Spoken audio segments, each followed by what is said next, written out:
Hello everyone, स्वागत है आपका एक और नई वीडियो में। आज की इस वीडियो में हम एक ऐसे टॉपिक पर बात करेंगे जो फाइनेंस और टेक्नोलॉजी दोनों को बदल रहा है, जिसका नाम है बिटकॉइन। इस वीडियो के एंड तक आप सिर्फ यही नहीं समझोगे कि बिटकॉइन क्या है, बल्कि ये भी जानोगे कि यह कैसे बना, कैसे काम करता है, क्यों बनाया गया और इसके यूज और इसके चैलेंजेस। तो वीडियो के एंड तक बने रहिए। तो चलिए शुरू करते हैं बिना देरी किए। सबसे पहले बिटकॉइन को समझने के लिए हमें उसकी इस कहानी के स्टार्टिंग पॉइंट पर चलना होगा। 2008 में एक बड़ी फाइनेंशियल क्राइसिस आई, जिसमें लोगों का ट्रस्ट बैंक और गवर्नमेंट से बिल्कुल उठ गया था, क्योंकि उन्होंने पैसों को गलत मैनेज किया था। इसी वक्त एक अननोन पर्सन या ग्रुप जिसका नाम संतोषी नाकामोटो था, ने एक व्हाइट पेपर पब्लिश किया। यहाँ से शुरू हुआ एक नया कॉन्सेप्ट बिटकॉइन का, एक ऐसा पैसा जो बैंक और गवर्नमेंट के बिना भी काम करेगा। अब हम जानेंगे बिटकॉइन क्या है। बिटकॉइन एक डिजिटल करेंसी है या क्रिप्टो करेंसी है। ये अलाउ करता है कि लोग डायरेक्ट एक दूसरे को पैसा भेज सकें वर्ल्ड के किसी भी कॉर्नर में, बिना बैंक के। बिटकॉइन एक peer to peer electronic cash system है। मींस ट्रांजैक्शन दो इंडिविजुअल के बीच डायरेक्टली होता है, बिना किसी बैंक या पेमेंट प्रोसेसर के।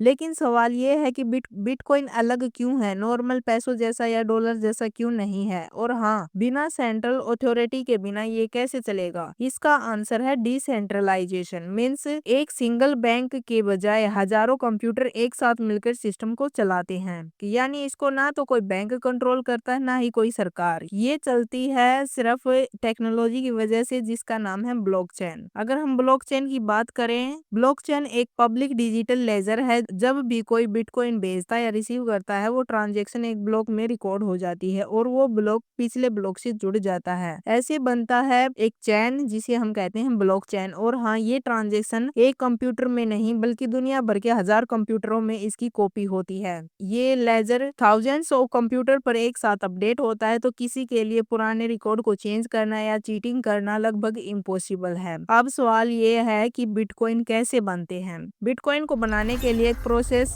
होता है जिसे कहते हैं माइनिंग। माइनर पावरफुल कंप्यूटर से मैथमेटिकल प्रॉब्लम सोल्व करते हैं। जो भी सबसे पहले मैथमेटिकल प्रॉब्लम सोल्व करेगा, उसे रिवॉर्ड में मिलता है बिटकॉइन। इस प्रोसेस को कहते हैं माइनिंग। ये दो काम करता है, एक तो नए बिटकॉइन क्रिएट करता है और दूसरा नेटवर्क को सिक्योर बनाता है। और हाँ, एक इम्पोर्टेंट बात ये भी है कि टोटल बिटकॉइन सिर्फ 21 बिलियन ही होंगे। जब कोई चीज लिमिटेड होती है तो उसकी डिमांड बहुत ज्यादा बढ़ जाती है। इसी वजह से बिटकॉइन को एक डिजिटल गोल्ड भी कहा जाता है। अब क्वेश्चन ये भी बनता है कि बिटकॉइन का यूज हम कैसे कर सकते हैं। बिटकॉइन का यूज करने के लिए आपको चाहिए एक डिजिटल वॉलेट। इस वॉलेट में दो कीज होती हैं, एक होती है पब्लिक की, दूसरी होती है प्राइवेट की। पब्लिक की में ये आपका बिटकॉइन एड्रेस है जो आप शेयर कर सकते हैं पैसे रिसीव करने के लिए। प्राइवेट की ये एक सीक्रेट पासवर्ड होता है जो आपको ट्रांजेक्शन करने देता है। बिटकॉइन भेजना भी बिल्कुल सिंपल है, बस रिसीवर का एड्रेस डालो, अकाउंट लिखो और अपनी प्राइवेट की से साइन इन करो। फिर नेटवर्क वेरीफाई करेगा, जब अप्रूव हो जाएगा तो ट्रांजेक्शन ब्लॉकचेन में ऐड हो जाएगी। लेकिन बिटकॉइन की इतनी वैल्यू क्यों है? क्योंकि यह अलाउ करता है ग्लोबल ट्रांजेक्शन 24/7 बिना बैंक के। यह सेंसरशिप रेजिस्टेंस है, कोई आपके ट्रांजेक्शन को ब्लॉक या फ्रीज नहीं कर सकता। और लिमिटेड सप्लाई की वजह से लोग इसे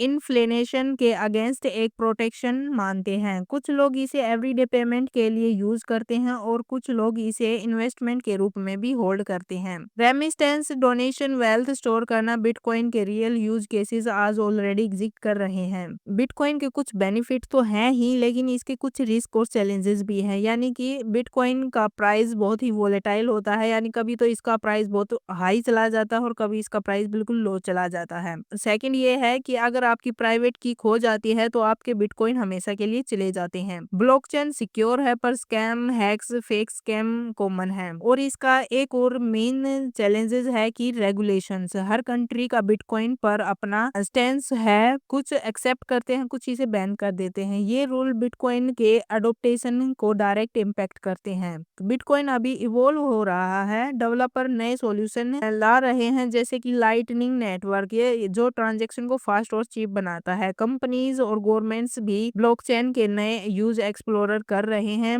बिटकॉइन ग्लोबल करेंसी बनेगा या सिर्फ डिजिटल गोल्ड के रूप में ही रहेगा, ये अभी अनक्लियर है। पर एक बात पक्की है कि बिटकॉइन ने पैसे और ट्रस्ट का कॉन्सेप्ट बिल्कुल बदल दिया है। सो फ्रेंड्स, सोर्स में बिटकॉइन की कहानी ये है कि ये 2008 के क्राइसिस के बाद बना एक डिसेंट्रलाइज्ड डिजिटल पैसे के रूप में। ब्लॉकचेन इसकी बैकबोन है, माइनिंग से नए कॉइन बनते हैं और वॉलेट्स से यूज किया जाता है। इसके कुछ फायदे भी हैं, कुछ रिस्क भी है, लेकिन फ्यूचर डिपेंड करेगा कि अडोप्टेशन टेक्नोलॉजी और गवर्नमेंट के रूल्स पर। अगर आपको ये वीडियो पसंद आई हो तो इसे लाइक, शेयर और सब्सक्राइब जरूर कीजिए और कमेंट में बताएं कि आप बिटकॉइन को एक फ्यूचर करेंसी के रूप में मानते हैं या एक risk investment. So thank you for watching. मिलते हैं नेक्स्ट वीडियो में।